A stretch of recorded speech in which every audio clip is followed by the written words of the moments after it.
आपण पाहत आहात RK न्यूज, बातमी तुमची, आवाज आमचा। कोल्हापूर महानगरपालिकेच्या महापौरपदी भाजपच्या रूपाराणी संग्रामसिंह निकम यांची निवड झाली आहे। त्यांचे माहेर बहिरेवाडी तालुका पन्हाळा येथील असून उपमहापौरपदी जनस्वराज्य शक्ती पक्षाच्या एकमेव नगरसेवक असलेल्या अक्षय जरग यांची निवड झाली आहे।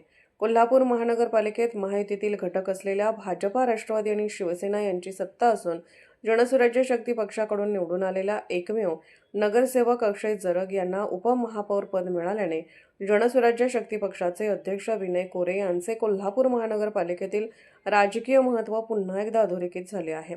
पन्हाळा तालुक्यातील बहिरेवाडी येथील युवा उद्योजक विशाल जाधव यांच्या त्या भगिनी आहेत।